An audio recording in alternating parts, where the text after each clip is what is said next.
কবিতাৰ শিৰোনাম সুধিছোঁ নিজকে। কবি ৰাণা ৰাজবংশী।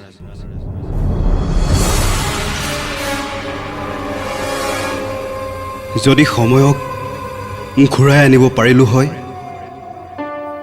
যদি শৈশৱক উভতাই আনিব পাৰিলোঁ হয়, ককাৰ মুখৰ সাধু কথাবোৰ, শৈশৱৰ ধেমালিবোৰ,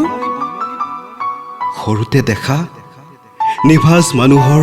মনবোৰ, আপোন ভাৱবোৰ, মহান যেন লগা ভাল লগা দেশৰ কথাবোৰ, সেই নেতাবোৰ, নেতাৰ সাধাৰণ মানুহক বুজিব পৰা মনবোৰ,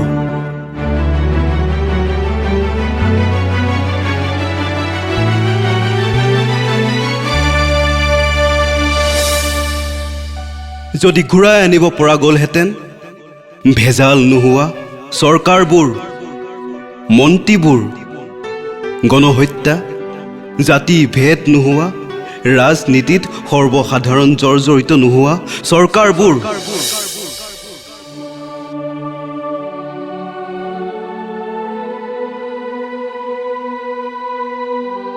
যদি ঘূৰাই আনিব পাৰিলোহেঁতেন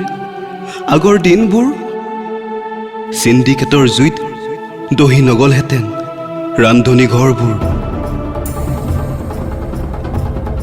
আঁতৰিব নালাগিলহেঁতেন বহি ৰাজ্যলৈ যুৱশক্তিবোৰ, লুটিব নোৱাৰিলেহেঁতেন বাহিৰা বণিক গোষ্ঠীয়ে সোণোৱালী দেশখন, অভিশপ্ত নহলহেঁতেন নিবনুৱাৰ সংস্থাপন, কিম্বা জাতিগত ভেকু ভাওনাত ধৰ্ষিতা নহলহেঁতেন আই ভগ্নী, শুনিব নালাগিলহেঁতেন কাতৰ আৰ্তনাদবোৰ,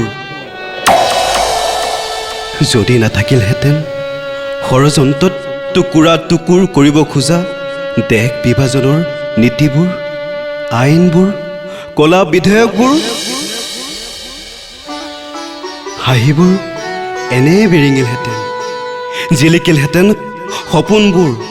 গঠিত হ'লহেঁতেন যুৱশক্তিবোৰ, পুনৰ কোনোবা গীতিকাৰে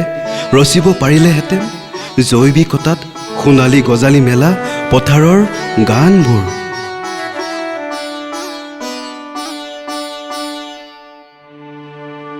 মুখে মুখে কামে কাজে এনে নিগৰিত হ'লহেঁতেন দেশ প্ৰেমৰ গীতবোৰ।